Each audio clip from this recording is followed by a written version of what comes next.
BJP ने पश्चिम बंगाल की Basirhat Lok Sabha seat से रेखा पात्रा को टिकट दिया है। कई दिनों से चर्चा में रहा संदेशखाली इसी विधानसभा क्षेत्र में आता है। रेखा पात्रा उन महिलाओं में से एक है जिन्होंने टीएमसी नेता शहजादा शेख की हरकतों को उजागर किया था। उन्होंने संदेशखाली आंदोलन में प्रमुख भूमिका निभाई थी। रेखा का किरदार शाहजहां पर उनकी जमीन पर कब्जा करने और उनका यौन उत्पीड़न करने का आरोप लगा था।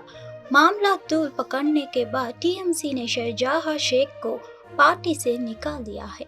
बीजेपी से टिकट मिलने के बाद रेखा पात्रा ने प्रधानमंत्री मोदी को धन्यवाद दिया और कहा कि वह हमेशा गांव की महिलाओं के साथ खड़ी रहेगी। उन्होंने कहा, बीजेपी ने मुझे बशीरहाट के साथ साथ संदेशखाली के लोगों की सेवा करने का मौका दिया है।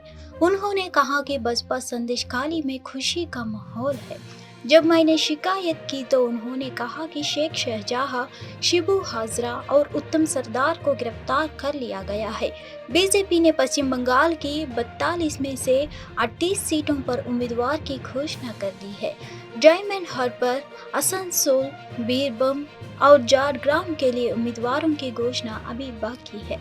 साथ ही बीजेपी ने कलकत्ता हाईकोर्ट के पूर्व जज अभिजीत गंगोपाध्याय को पूर्व मिदनापुर के तमलुक से टिकट दिया है।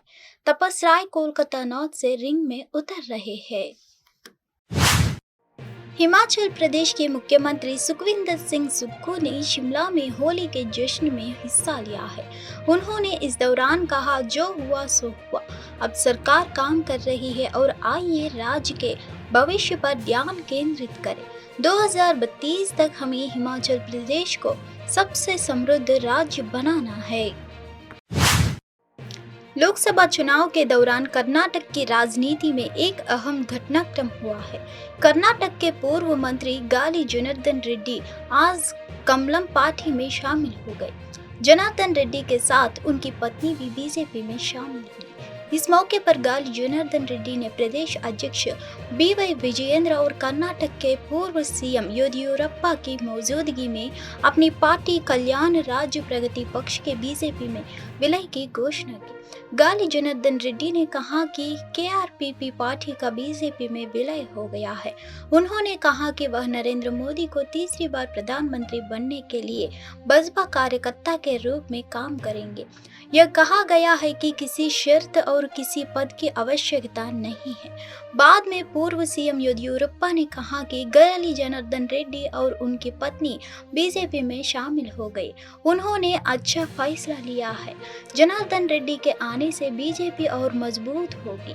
पूर्व सीएम ने भरोसा जताया कि वे राज्य की सभी 28 लोकसभा सीटें जीतेंगे। इस कार्यक्रम में बड़ी संख्या के कल्याण कर्नाटक क्षेत्र के प्रमुख नेता और गाली जनार्दन रेड्डी के अनुयायी शामिल हुए हैं।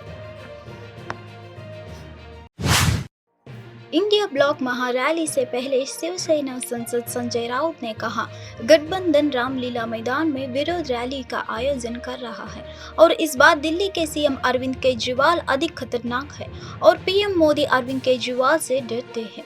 मीडिया को संबोधित करते हुए सांसद संजय राउत ने कहा, भारत गठबंधन दिल्ली के रामलीला मैदान में एक विरोध रैली का आयोजन कर रहा है।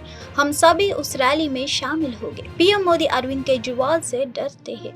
अब अरविंद केजरीवाल अधिक खतरनाक है क्योंकि वह अब जेल से काम करेंगे, इसलिए लोग उनकी बात सुनेंगे और उनके समर्थन में आएंगे। यहाँ तक कि स्वतंत्रता संग्राम के दौरान भी जो नेता जेल गए वे मजबूत होकर बाहर आए हैं। अरविंद केजरीवाल को अरेस्ट किया गया है और वो खतरनाक हो गए हैं, ये पब्लिक प्रोटेस्ट शुरू हो गया है और दूसरा से 21 तारीख को उन्होंने इंडिया अलायंस का मोर्चा लिया था। इंडिया अलायंस का एक रामलीला मैदान पे बहुत बड़ी रैली है, प्रोटेस्ट रैली है और हम सब वहाँ शामिल होंगे। हम सब, उद्धव ठाकरे जी को भी न्योता आया है और उद्धव ठाकरे जी दिल्ली में जाने के बारे में गंभीरता से सोच रहे हैं। बात ऐसी है कि मैंने कल सुना कि अरविंद केजरीवाल को मोदी जी डरते हैं। ये डर है, उनको लगता होगा कि अरविंद केजरीवाल जैसे नेता आप अरेस्ट करेंगे, जेल में डालेंगे तो आपको सुकून मिलेगा। ऐसा नहीं है। अब अरविंद केजरीवाल ज़्यादा खतरनाक बन गए वो अंदर से जो काम करेंगे वो बाहर करना मुश्किल था। अब जेल से अगर कोई नेता काम करता है तो लोग उनकी बात मानते हैं, लोग उनकी बात सुनते हैं। देश के स्वतंत्रता संग्राम में भी जो नेता जेल में चले गए वो बाहर आकर ज़्यादा मजबूत हुए और लोग उनके साथ खड़े रहे। सर, बीजेपी का ये कहना है कि जेल से गैंगस्टर जो है, जेल से गैंगस्टर काम करते हैं। जैसा कि आपने कहा कि जेल में जाने के बाद वो और मजबूत हो जाएगा, वहाँ से काम करेंगे। बीजेपी इस पे कहती है कि तो क्या छगन भुजबल गैंगस्टर है? छगन भुजबल जेल में जाकर आए गैंगस्टर है? अजीत पवार को चक्की पीसने के लिए आप भेज रहे थे, गैंगस्टर है? हसन मुश्रीफ बेल पर छूटे हैं, गैंगस्टर है? नवाब मलिक जी आपके साथ है, वो गैंगस्टर है? बताइए। कल ही नवीन जिंदाल को अपने पार्टी में शामिल कर लिया, वो गैंगस्टर है? उनके ऊपर सीबीआई का चार्जशीट पड़ा है कोल स्कैम में, उसको जेल भेजने की तैयारी चल रही थी, क्या वो गैंगस्टर है? ये भाजपा वाले का दिमाग ठिकाने नहीं है, भांग पीकर बात करते हैं। आज होली है। लोकसभा चुनाव में एक बार फिर नोएडा, ग्रेटर नोएडा में रजिस्ट्री बड़ा मुद्दा बन गया है। घर खरीदारों को आरोप है कि सरकार इस पर गंभीर नहीं है, जबकि सरकार का कहना है कि उसने अमिताभ कांत कमेटी की सिफारिशों को मंजूरी दी है, जिससे रजिस्ट्री होनी शुरू हो गई है। हकीकत क्या है, जाने इस रिपोर्ट में। नोएडा, ग्रेटर नोएडा की अलग अलग सोसाइटियों में ये बैनर फिर लगाने लगा है कि नो रजिस्ट्री नो वोट।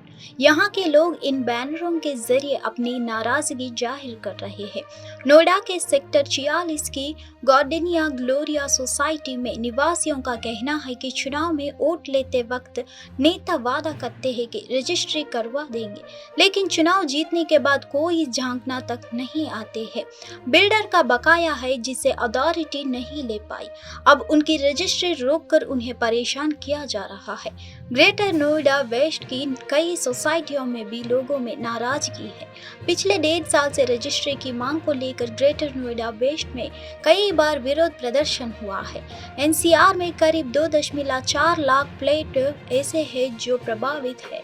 इनमें 1.2 लाख फ्लैट सालों से लटके हुए हैं। वही 1.2 लाख फ्लैट लोगों के मिले तो गए हैं, लेकिन उनकी रजिस्ट्री नहीं हुई है। केंद्रीय शिक्षा मंत्री धर्मेंद्र प्रधान और बसपा के राष्ट्रीय प्रवक्ता संबित पात्रा ने 25 मार्च को पुरी के प्रतिष्ठित श्री जगन्नाथ मंदिर में दिव्य आशीर्वाद मांगा। क्रमांक सबलपुर और पुरी लोकसभा सीटों के लिए नामांकन के बाद दोनों प्रमुख हस्तियों ने प्रार्थना की और अपना आभार व्यक्त किया। भगवान जगन्नाथ को ये से बातचीत में उन्होंने कहा, मैं भाग्यशाली हूँ कि आज होली के पवित्र अवसर पर मुझे भगवान जगन्नाथ का आशीर्वाद मिल सका। यह हमारी परंपरा में एक महत्वपूर्ण दिन है। नरेंद्र मोदी के प्रति लोगों को विश्वास दिन ब दिन बढ़ता जा रहा है। उड़ीसा का भी विकास हो रहा है। संबित पात्रा ने कामना करते हुए कहा, मैं खुद को बहुत भाग्यशाली मानता हूँ कि मैं होली के शुभ अवसर पर पुरी में भगवान जगन्नाथ के दर्शन कर सका और उनका आशीर्वाद ले सका। मैं प्रधानमंत्री मोदी, अमित शाह, जेपी नड्डा और बसपा के सभी सदस्यों को मुझे चुनाव लड़ने का मौका देने के लिए धन्यवाद देना चाहता हूँ। सभी हिंदुओं को अनन्य आस्था केंद्र है महाप्रभु श्री जगन्नाथ जी का ये धाम। मेरे सौभाग्य है, मैं प्रभु के आशीर्वाद आज एक पवित्र दिन पे प्राप्त करने का अवसर मिला। आज सुनाबे से आज पवित्र दोलो पूर्णिमा भी है। हमारी परंपरा में एक महत्वपूर्ण दिन है। देश में प्रधानमंत्री नरेंद्र मोदी के प्रति, उनकी गारंटी के प्रति लोगों की अटूट आस्था बढ़ रही, दिन ब दिन बढ़ रही है। उड़ीसा में भी परिवर्तन की लहर की सारे संकेत है। डबल इंजन सरकार भी उड़ीसा में आएगी। महाप्रभु की आशीर्वाद रहेगी, मां समले की आशीर्वाद रहेगी, यही प्रार्थना करके मैं जा रहा हूं। देखिए, सबसे पहले तो आज बहुत पवित्र दिन है।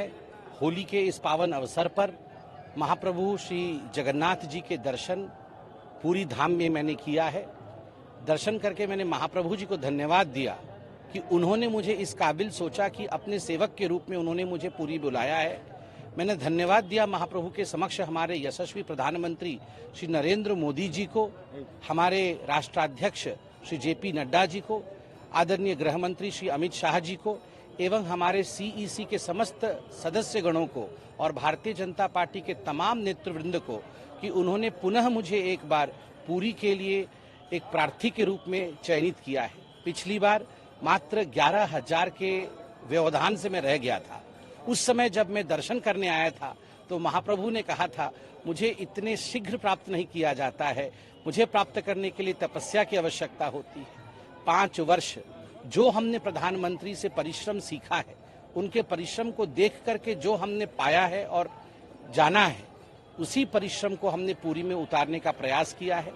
मेरे हिसाब से यही तपस्या है। जो भी फल इस तपस्या का महाप्रभु जगन्नाथ जी देंगे, हम इसे स्वीकार करेंगे। और जनता को हमने अपील किया है कि चुनाव संबित पात्रा नहीं लड़ रहा है, यह चुनाव नरेंद्र मोदी जी का है, यह चुनाव विकास का है, यह चुनाव भारतवर्ष को आगे लेकर विश्व गुरु के रूप में खड़ा करने के लिए है। और जब मैं ये बाइट दे रहा हूं, आप देखिए, लोगों ने 25 मार्च को यानी आज मुंबई के जुहू समुद्र तट पर होली मनाई। वे समुद्र की लहरों का आनंद लेते हुए एक दूसरे के चेहरे पर रंग लगाते देखे गए। विशेष रूप से होली जीवंतता, खुशी, पारिवारिक संबंधों और घनिष्ठ संबंधों का उत्साह है। होली का त्योहार लंबी सर्दी के मौसम के बाद वसंत ऋतु के खिलने का प्रतीक है।